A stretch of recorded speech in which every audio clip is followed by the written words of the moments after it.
World War II veteran returns to Germany to find out whether he was the one who killed an innocent girl. I'm sorry, Katharina. I never forget you. Clarence Smoyer was a tank gunman in the US Army during World War II. Once his tank was driving through the streets of Cologne, Germany when Clarence saw a black car speeding down the street. The thing is, the man was commanded to shoot down everything that moved, so he followed the order, even though he didn't know who was inside the car, his enemy or an ally.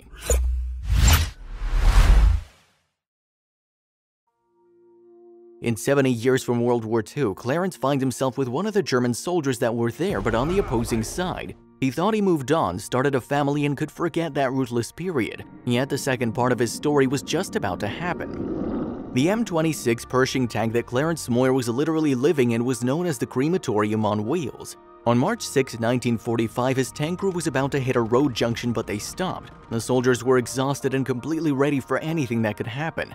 They realized that any moment could be their last. Then their commander's voice on the radio said, "Gentlemen, I give you Köln. Let's give them hell." And 19-year-old Clarence Smoyer prepared to die. At that moment, Clarence didn't think of his cousin and brother-in-law that were killed in action. It was not the right time for thinking about mortality. He and his crew had to act. The guys were prepared to attack when the radio came on again as they heard "staff car." Before Clarence realized what the voice said, a black car jumped out into the road junction the tank was aiming at. The man pulled the trigger with no hesitation, as the only thought that had been ingrained in his mind was shoot anything that moved. Once he shot, Clarence noticed the Germans from the opposing tank were also firing at this car.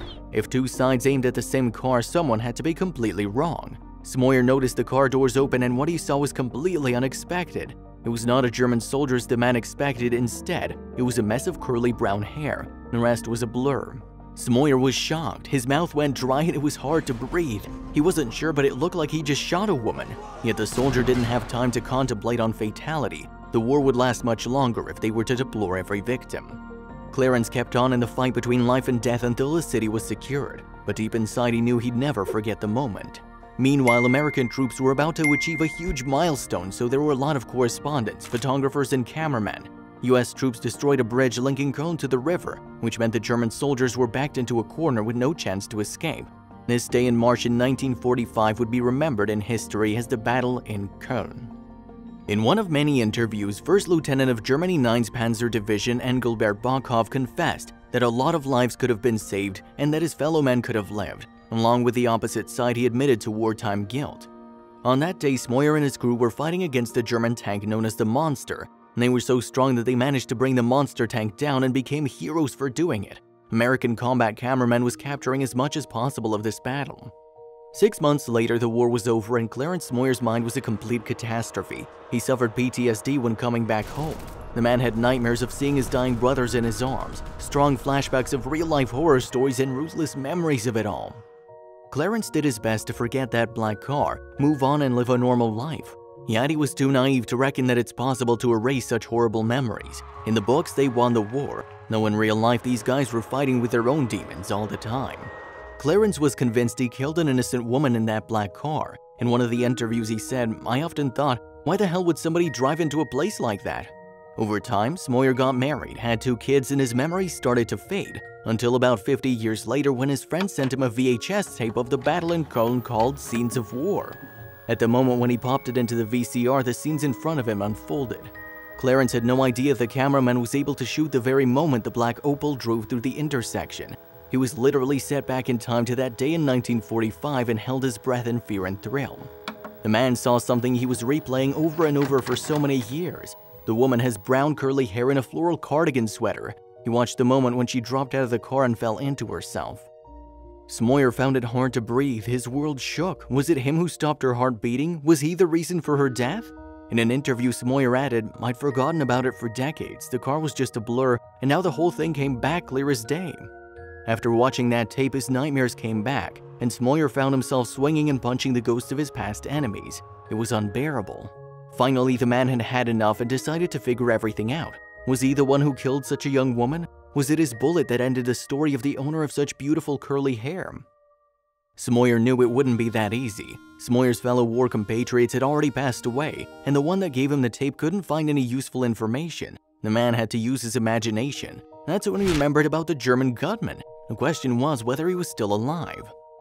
After many calls and long searches, he finally managed to find that German soldier. Gustav Schaefer also pulled the trigger at that black car and had no idea why an opposing tank gunman he fought against 70 years ago would want to contact him now. Even though Schaefer was nervous, he agreed to meet with Smoyer in Germany and discuss something so important for Smoyer. Two war vets shook hands and Smoyer said, "The war is over and we can be friends now." Schaefer was visibly relieved. He was a teenager who simply did what his country demanded of him, as well as Smoyer. Schaefer was a farm boy who actually loved American culture. The two old men sat and drank together, behaving as if they were old war buddies, but the main question didn't allow Smoyer to completely enjoy the moment. When he asked Schaefer, he answered, "I didn't shoot the car on purpose. All of a sudden she was driving through there." The conversation was super hard for Smoyer and he became emotional with tears welling up. "It was war," Schaefer said. "It's in the nature of it. It can't be undone." Two men found out that the woman was called Katharina Esser and she was 26 when she died that day.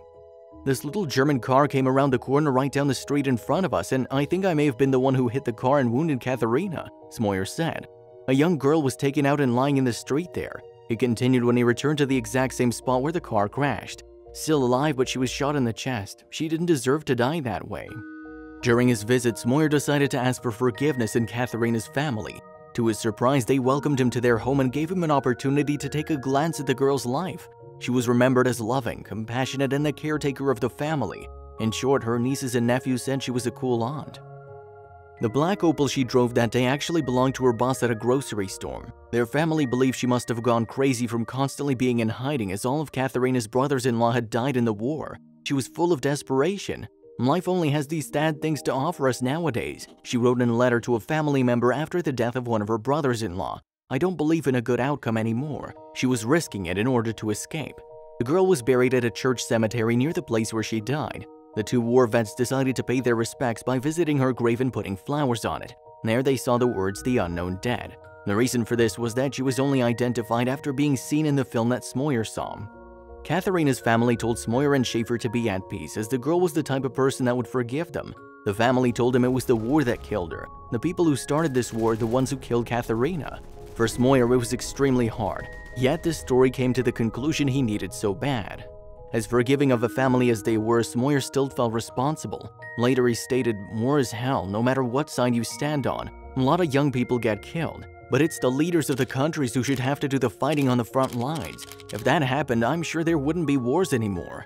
Smoyer and Schaefer stayed close friends until Schaefer's death in 2017. Smoyer sent the ex-soldier flowers with a note that read, "I'll never forget you, your brother-in-arms Clarence." Smoyer's story became a book written by historian Adam Makos. It's about the consequence of war through the eyes of a man who was forced to deal with death. You don't think of a World War II vet as holding on to something like this, says the author, but they suffered just like the guys in modern wars. Every 20th World War II veteran suffered from nightmares, irritability, and vivid flashbacks. According to the Department of Veteran Affairs, 25,000 World War II vets still had PTSD-related symptoms in 2004.